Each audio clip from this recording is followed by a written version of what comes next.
اور میں منہ پھٹ ہوں, میں بولتا ہوں, میں بلنٹلی بولتا ہوں نا. وہاں جو ہے, جو آپ نے اب سوال کیا ہے, وہ صرف ایک ہے, انڈیا فیکٹر, انڈیا. نا ہندوستان جو ہے اس کا افغانستان سے نہ کوئی پولیٹیکل, نہ جیوگرافک, نہ ہسٹوریکل, نہ ایتھنک, نہ ریلیجس, نہ لنگوسٹک کوئی بھی تعلق نہیں ہے ہندوستان کا. تو آپ بتاؤ کہ ہندوستان ادھر کیا کر رہا ہے؟ کیوں افغانستان کے ڈپلومیٹس, فوجی, پولیس والے, انٹیلیجنس والے سب ٹریننگ ہندوستان میں جا کر لیتے ہیں؟ جبکہ میرے زمانے میں میں نے آفر کیا تھا فری آف کاسٹ تمام ٹریننگ ادھر دیں گے. کیوں یہ ہو رہا ہے؟ یہ کیا ہو رہا ہے؟ یہ ہندوستان کر رہا ہے. یہ ہندوستان 1950 سے یہی کر رہا تھا. پہلے کولڈ وار تھی تو وہ سوویت یونین کے ساتھ KGB ان کا اور یورو ان کا اور کھڑ افغانستان کا, یہ گریٹر بلوچستان, یہ پختونستان کس نے کیا بھائی؟ وہ انہوں نے ہی اسٹارٹ کیا تھا. اور یہ اب دوبارہ وہی شروع ہے, وہی کھڑ کے ساتھ ملے ہوئے ہیں یہ رو, اور وہی کاروائی شروع ہے اور یہ کر رہے ہیں. تو یہ سارا کھیل ہندوستان, اور ہندوستان ہی ہمیں امریکہ کو وہ پٹی پڑھاتا ہے کہ پاکستان جو ہے وہ تمام طالبان کو سپورٹ کر رہا ہے. اور یہ اس قسم کی تو پاکستان کے خلاف سب کو کرتا ہے, دنیا کو, یونائٹڈ اسٹیٹس کو. کون کر رہا ہے؟ یہ ہندوستان کر رہا ہے. تو انڈیا فیکٹر جو ہے نا, انفارچونیٹلی یہ پاکستان کو ہمیشہ پاکستان کے خلاف رہا ہے. ہمیں اگر اس کا مقابلہ کرنا ہے تو ہمیں اس کو ایک تو انٹرنل اسٹرینتھ چاہیے ہمیں, اور دوسرا ہمیں بھی انٹرنیشنلی اس کا مقابلہ کرنا پڑے گا.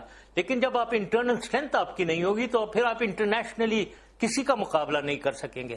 میں بڑے پراؤڈلی کہہ سکتا ہوں کہ انٹرنیشنلی میرے زمانے میں ہم ان کا پوری طریقے سے مقابلہ کر رہے تھے. اس زمانے میں یہ کبھی نہیں کر سکتے تھے جو یہ ابھی کر رہے ہیں. کراچی سچویشن پہ بھی ایک سوال کر لوں, کیونکہ کراچی میں بھی کہا جاتا ہے کہ انڈین انوالومنٹ ہے. MQM کے اوپر بھی یہ چارج لگتا ہے کہ ان کے لوگ جو تھے وہ انڈیا گئے اور وہاں سے ٹرینڈ ہوئے. کیا نظر آتا ہے آپ کو MQM کا اور کراچی آپریشن کا مستقبل, دونوں کے اوپر رائے چاہتا ہوں بالکل towards the end of the programme. اب دیکھیں, بات یہ ہے کہ یہ انفارچونیٹ ریالٹی ہے کہ جو بھی پولیٹیکل پارٹی یہاں اتنے وینڈیٹا اور وینجینس ہوتی ہیں نا ایک دوسرے کے خلاف. آپ کو یاد ہوگا پیپلز پارٹی والے باہر بھاگے تھے ایک زمانے میں. آپ کو یاد ہوگا کہ کس نے کہا تھا کہ میں ہندوستانی ٹینکوں سے بیٹھ کر آؤں گا یہاں. سب یہی کرتے ہیں, سب ہر شخص یہاں یہ ہو جاتا ہے نا. اس میں مجھے نہیں معلوم ہے, میرے پاس یہ پروف بالکل نہیں ہے, لیکن ہو سکتا ہے کہ کچھ ایلیمنٹس جو ہیں ان کو وہاں کانٹیکٹ میں ہو اور ان کی ٹریننگ یا جو کچھ بھی ہے وہ گئے ہوں. لیکن اس غلط فہمی میں یہ بالکل نہیں تاثر کر لینا چاہیے کہ پوری MQM ہندوستان میں ٹریننگ کر رہی ہے یا ہندوستان کے انفلوئنس میں. یہ بالکل غلط ہے, بالکل غلط ہے. وہاں کے مہاجر جو ہیں وہ تو اپنا گھر بار چھوڑ کر آئے ہیں, اور وہ سب سے زیادہ اگر کوئی نیشنلسٹک پیٹریوٹک لوگ ہیں یہ وہی ہیں, کیونکہ یہ گھر چھوڑ کر آئے ہوئے ہیں, انہوں نے سب کچھ چھوڑ کر یہاں آئے ہیں.